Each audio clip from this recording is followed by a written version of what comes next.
18ஆம் படி கருப்பசாமி துணை. என் தங்கப்பிள்ளை, நல்லது நடக்கணும்னு மனசார வேண்டிக்கிட்டு நான் அனுப்பின அதிர்ஷ்ட எண்களில் 3இல் 1 தொட்டு விட்டாய்தானே. இனிமே பாரு, நீ சற்றும் எதிர்பாராத அளவுக்கு சந்தோஷமான நல்ல விஷயங்கள் உன் வாழ்க்கையில் அடுத்தடுத்து நடக்க போகுது.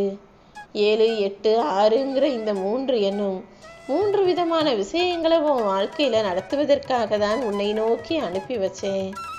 7ங்கிற எண்ணை தொடுவதன் மூலமாக 7 ஜென்மத்துக்கும் நீ எந்த கஷ்டமும் இல்லாமல் உன் வாழ்க்கையை வாழுவ. 8ங்கிற எண்ணை தொட்டதின் மூலமாக 8 திக்கும் உன்னுடைய பேரும் புகழும் பரவி 8 இருக்கிற இந்த உலக வாழ்க்கையில் நீ எல்லா சந்தோஷங்களையும் பெற்று வெற்றிகரமாக வாழ்க்கையை வாழுவ. 6ங்கிற எண்ணை தொட்டதின் மூலமாக உன் மனசுக்கு ஆறுதல் தரும் விதத்தில் நீயும் எல்லா விஷயங்களையும் செஞ்சு மாறுதல்களை உண்டாக்கி உன் வாழ்க்கையிலையும் முன்னேற்றத்தை பெற்றிடுவாய் என் செல்லமே. இனிமே உன் எதிர்காலத்தில் நிறைய நேரமும் ஆரோக்கியமும் பணமும் சந்தோஷமும் நிம்மதியும் உனக்கு கிடைக்கும்படி இந்த கருப்பசாமி அற்புதம் செய்ய போகிறேன். நீ எந்த சூழ்நிலையிலும் யாருக்கும் ஏமாற்றத்தையோ துரோகத்தையோ கொடுக்கக்கூடாது. அமைதியாக இருந்து அற்புதமான வாழ்க்கையை வாழ்ந்துட்டு போ. நீ எப்படி வேணாலும் வாழலாம், ஆனால் ஒருபோதும் யாரும் அழுகிறதுக்கோ யார் வாழ்க்கையும் அழிவதற்கோ நீ காரணமாக இருக்கக்கூடாதுங்கிறத மட்டும் ஞாபகம் வச்சுக்கோ என் செல்லமே.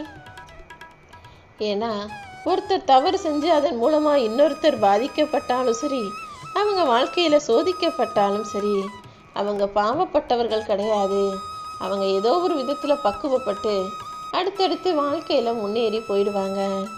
ஆனால் எந்த மனிதர் அடுத்தவன் கஷ்டத்துக்கு காரணமாக இருந்து அடுத்தவர்களுக்கு சோதனைகளை கொடுத்து கஷ்டப்படுத்துகிறானோ அவன் ஒருபோதும் வாழ்க்கையில் நிரந்தர நிம்மதியோடு வாழ முடியாது. நானும் அப்படி விட்டு வைக்க மாட்டேன் என் செல்லமே. தப்பு செய்கிறவங்களுக்கு தண்டனையை கொடுத்து அவர்கள் மனசை திருத்தி புத்தியை திருத்தி அவர்களை நல்வழிப்படுத்த வேண்டிய கட்டாயம் இந்த கருப்பனுக்கு இருக்கிறதால தான் எல்லாத்தையும் சரியாக செஞ்சுக்கிட்டு இருக்கேன். உன் வாழ்க்கையை கெடுக்கக்கூடிய 3 பேர் உன் கூடவே இருந்து உனக்கு நம்பிக்கை துரோகம் செய்யும் சில மனிதர்களும் தூரத்தில் இருந்தாலும் உன்னை பற்றியே புறம் பேசிக்கிட்டு நீ என்ன செய்கிறங்கிறத யோசித்து பேசிக்கிட்டும் உன்னை பற்றியே நினைக்கக்கூடிய சில உறவுகளும் தான். இடம் பொருள் தெரியாமல் உன் மனசில் பட்டதையெல்லாம் உடனே பேசக்கூடிய உன் வாயும் சில நேரங்களில் உனக்கு எதிரியாக மாறுதுங்கிறத புரிஞ்சுக்கோ. யோசிக்கிறதெல்லாம் வார்த்தைகளாக பேசிவிட வேண்டாம். எந்த வார்த்தையையும் யோசிச்சு நிதானமாக கவனமாக பேச பழகிக்கோ என் செல்லமே. நீ தூக்கி எறியப்பட்ட இடத்திலேயே உன்னை சிறப்பு விருந்தினராக கெஞ்சி கேட்டு கூப்பிட்டு வரும்படி நான் உன்னை செஞ்சு காட்ட போகிறேன். உன் திறமைக்கும் முயற்சிக்கும் உனக்கு மகத்தான வெற்றிகளை கொடுத்து உன் வாழ்க்கையில் நீ நல்ல நிலைமையில் வரும்படியும் நான் செய்கிறேன் என் செல்லமே. கடலில் மூழ்கினா கூட காப்பாற்றுறதுக்காக 4 பேர் ஓடி வருவாங்க.